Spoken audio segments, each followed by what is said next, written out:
when this project started, and Craig, it was my understanding that you thought this was a twice told tale. Who wants to know anything more about Tonya Harding? Um, yes, these guys. It's a bit of a prelude to this, but when I got the call about it, was my agent on the phone, and he said, "Hey, I'm sending you this script about Tonya Harding." And literally in that millisecond, I went through. I'd just done 2 biopics, 1 sports biopic. It was so long ago, and figure skating wasn't something that I'd followed that closely. No. And then he said, and Margot Roberts attached to star. And I was like, wow, that's such a crazy combination. And I love Margot's work and had followed it, through all of the films she'd been doing here in the States. I hadn't seen Neighbours. You're an Australian. You're meant to have seen Neighbours. Great. Sorry about that. It's like veggie. But just that dance that she can do between the humor and the drama by still staying in character and not letting the comedy take away from the empathy for the character. I thought this could be really interesting. And then I read Steven's script, and it just blew me away. I hadn't read anything like it. There's 256 scenes and 110 pages, and it was so fast-paced, and the contradictory views and the highs and the lows and the drama and the tragedy. And I thought it'd be amazing for Margot. And also Allison was already attached.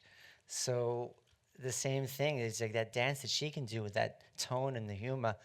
I was begging for it. And Stephen, I guess we have your niece to thank for making you watch a documentary about Nancy Kerrigan and Tonya Harding. Yeah, I was trying to figure out what I wanted to write next, and I happened to see this great documentary on 30 for 30 that Nanette Burstein did called The Price of Gold. And it was a really crazy story, but there were things in it about class in America and the disenfranchised and what we tell women they're supposed to be, and truth and the perception of truth. And it was all framed in a whole lot of crazy. And it turns out that I feel really comfortable there. And so I went on the Tonya Harding website to find out if the life rights were even available. There's still a Tonya Harding website. There is a Tonya Harding website. I've been there. And I called the number for her agent, and it was a Motel 6. I know. And I just thought, There's your story. I am so in. I'm doing this. And I tracked down Tonya Harding, and I tracked down Jeff Gillespie. It was a spec script. No one was paying me to do it. And I just kind of wormed my way in and got them to agree to an interview. And when I interviewed them, their stories were so different and wildly contradictory that I thought, well, that's the way to tell the story. I'll just put everybody's point of view up there and let the audience decide. And Margot and Tom, I thought, is it true? You thought this was made up? You didn't think this was a real thing? You hadn't known about it? Yeah, when I read the script, I thought it was a complete work of fiction. And yeah, I'd never heard of any of the names before. I was 4 years old at the time when it happened. When That's the no incident excuse. occurred. And I was in Australia. Oh, no, well, I okay. mean this was a story that reached Australia, England, and obviously other parts of the world, as well as obviously being huge here. But no, I guess I was preoccupied at the time with climbing trees or throwing rocks or something. I totally missed the whole scandal, but it was great because then I could approach this story with no preconceived notions, and I didn't feel a certain way about these people or the events. It was I approached it with a clean slate, and that was in the end I think a better way of approaching this. So for someone coming to this story, especially to Tonya for the first time as a grown-up who's not acquainted with it before and who wasn't steeped in kind of the tabloid TV of the time, what was your sense of her? She seemed a little rebellious. I liked that she didn't fit in, and I liked that she was skating to ZZ Top instead of classical music, and she to me felt like the ultimate underdog. And I love gangster films. I love I love the idea of someone despite their circumstances reaching the top, and I felt like when I was reading the script and started researching, that's what it felt like. Here's this girl who would literally skate onto the ice and have commentators being like, and here's a girl coming from the wrong side of the tracks, and but they didn't want her there, and despite all that, she's there sewing her costumes and she's doing all this, and she makes it. I mean, she has this triumphant moment where she's the first U.S. woman to land a triple axel in competition, which was I now understand is a huge athletic achievement. And then the tragedy of the story, of course, is that it's completely overshadowed by everything that came next.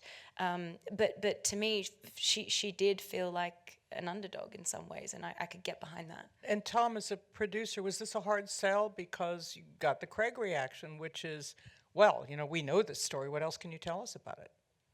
No, I think, it's when people ask why you make a movie about Tonya hiding, like there is an obvious reaction, but like Margot said, we got to come at it with no prejudice, no preconceived notions, and we just wanted to tell the story that was on the script. And Stephen managed to write such a wildly entertaining story, and we just got to bring these characters to life. And of course, we went down a rabbit hole of research and learn as much as we could, but we still came at it just from purely not wanting to sympathize with Tonya or cast her as a villain, which I think the media obviously did, and we got to bring that to a new light.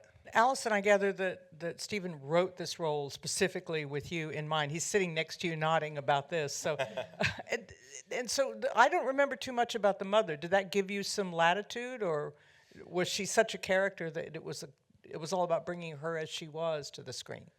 Well, I think Stephen tried his best to find the real Levana, and Tonya did not know where her mother was, and nor if she were alive or dead, and nor did she care. So every trail that he went down to find her was left cold, and so he created her from the stories that he got from Tonya and Jeff. And as a matter of fact, it was the one thing. While they disagreed about everything, they agreed about who Levana was. That she was as horrible as we showed her to be, as he showed her to be. Was this a hard sell? I mean, it was what, $11 million in 31 days, which sounds like a movie title in itself. You're going to pedal to the metal, and then you are selling something that people thought we know too well. So how did that work for you? Stephen's script did a lot of the work for us, and it was nice because it immediately attracted, obviously, everybody on the stage. Margot, Craig, Allison all came on board, and it just had a head of steam because of that. The challenge producerially really is that we wanted to protect the story, and we wanted to do it in the right way and not sand off its edges. And so we were working very much outside of the system. You end up backing into a number oftentimes because of foreign pre-sales or whatever you're working on.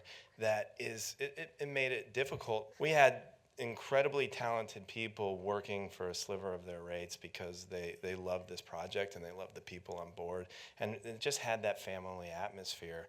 So we were able to kind of navigate through a lot of tough challenges.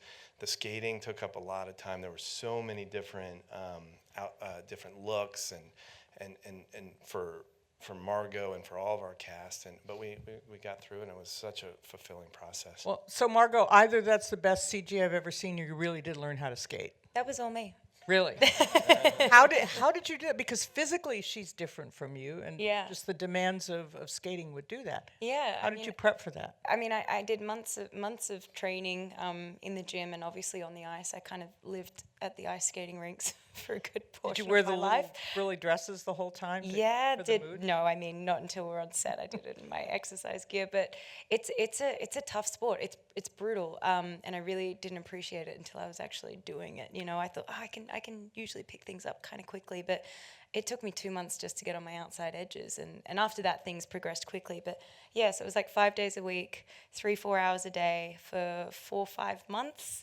And it was also over Christmas. It was like day before my wedding at the ice skating rink, Christmas Eve at the ice skating rink, New Year's Eve at the ice. It was a lot. And now, ironically, that I'm not skating all the time, I actually really miss it. But despite all the training, even if I had 20 years to train, I'd never be able to do a triple axel, and nor could our skate doubles, actually, who were professional skaters. They couldn't do a triple axel. No one could.